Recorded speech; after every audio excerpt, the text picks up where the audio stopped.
welcome, Okay, Russell. so there's two possibilities. Either God manifests in reality or it doesn't. Now, if it doesn't manifest in reality, my contention is that this God is indistinguishable from a God that doesn't exist, because we only are able to actually examine things that manifest in reality. So, you can think that there's a God out there that doesn't manifest in reality, and you have no rational justification for it.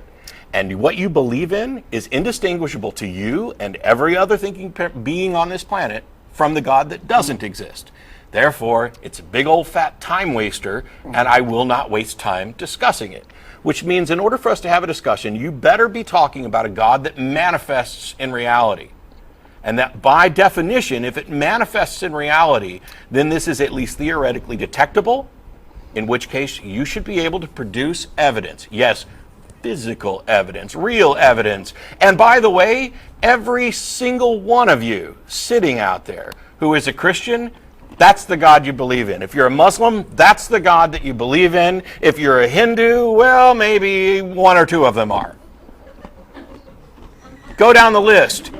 Everybody who has posited the existence of a God and formed a religion, with a couple of minor exceptions of philosophical deism and some kind of different versions of Buddhism, but by and large, when we're talking about the world's major religions, especially the Abrahamic traditions, right down to Mormons, they're positing the existence of a God who manifests in reality, and they sing songs about it, how often he manifests in reality. And they make claims all the time about how he manifests in reality. They claim he answers prayers. Answers prayer, heals people, finds your car keys, whatever. If that's the God you're talking about, won me this Grammy. Please come and talk. Because that's the only God that matters. If you want to call in and talk about, well, my God is logically possible, I don't care. All you're saying is that it's not impossible that there's a being out there somewhere that might qualify for the criteria that I'm putting on the God thing. I care what's actually true, what's demonstrably true.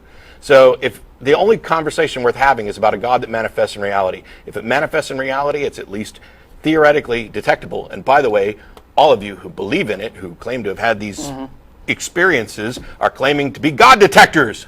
How hard is that to get through your skull? Ooh, I felt the Holy Spirit coming through me, and I know that God healed my aunt of cancer. Well, congratulations. You've made a testable claim. Have an Oreo, my son. Thank you.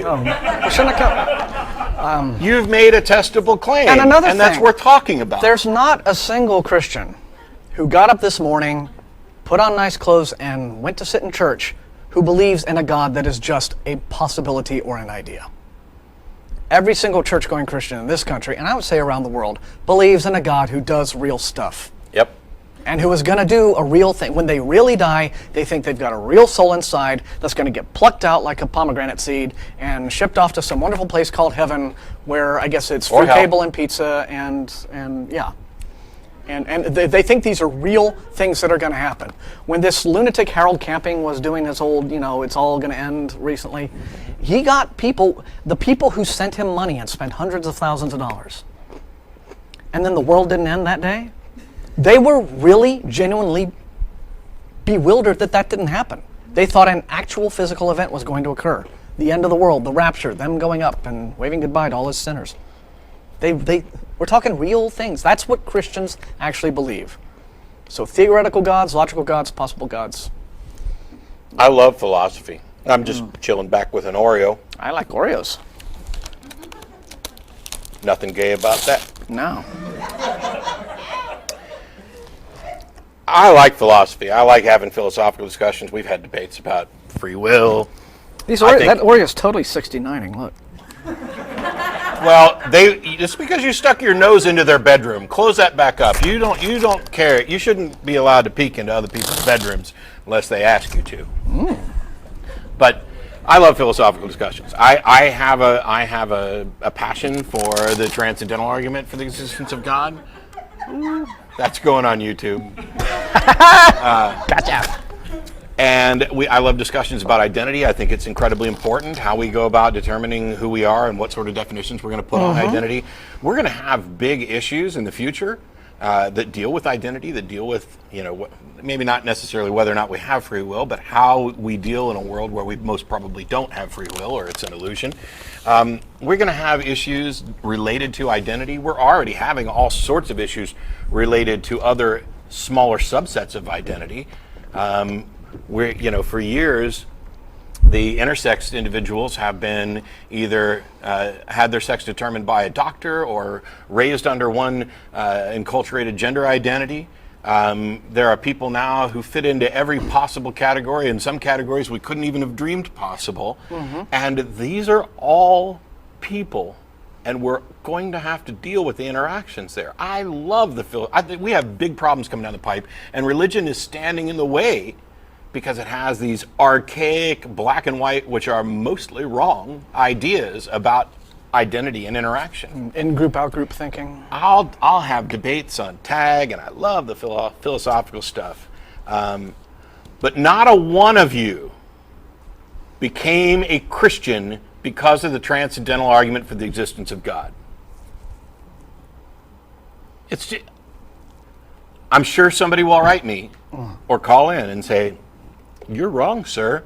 I was an atheist, and it's the transcendental argument for the existence of God that convinced me to be a Christian." Now you're going to get liar! 100 trolls. You are a liar. Yeah. You are absolutely a liar, because first of all, transcendental argument for the existence of God can't get to Christianity. There's 50 people in the chat room right now who are composing that email just to piss you off. I don't care. I can delete emails.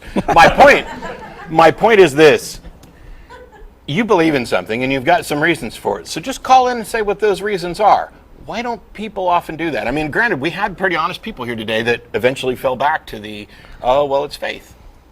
Well, yeah. but that's them being honest. I know. Yeah. I'm happy. That's the moment of honesty when, after all the scientific pretense that they begin their calls with. Yeah. When your blanket of illusory reasons is pulled away, when the last little thread of that is gone, and you say, "Oh, it's faith," well, you've admitted defeat. You've admitted that you don't have a reasoned position, that you cannot defend it. And so don't you dare, after getting to faith, come back with tag or Plantinga's modologic ontological argument or any of those other philosophical obfuscations that don't prove what you think they prove, are fallacious and aren't the reason that you believe. At least be honest about what you believe, and we'll have an honest discussion in return. And if you get to faith and say that, hey, that's okay with you, I'll say it's not okay with me, and then we can go on our merry way. I think the big fear is that when other people see you in a conversation where all of your arguments fall by the wayside and you're left with faith, that's why I want to have this conversation. Because those people are now in a position where they get to recognize, do I want to be? Do I want my positions to be based on reason and evidence? Am I okay with faith? Why should I be okay with faith? If faith can simultaneously justify my belief that Jesus turns into a cracker, or that Jesus walked on water, or my faith that I'll get virgins in heaven when I die if I'm a martyr, or any number of things. You can justify anything with faith. So what good is it? And isn't it actually bad? Don't you care about an actual pathway to truth? I know you do, because you keep calling in to give reasoned arguments. And then when they fail, you go back to faith. Just give it up.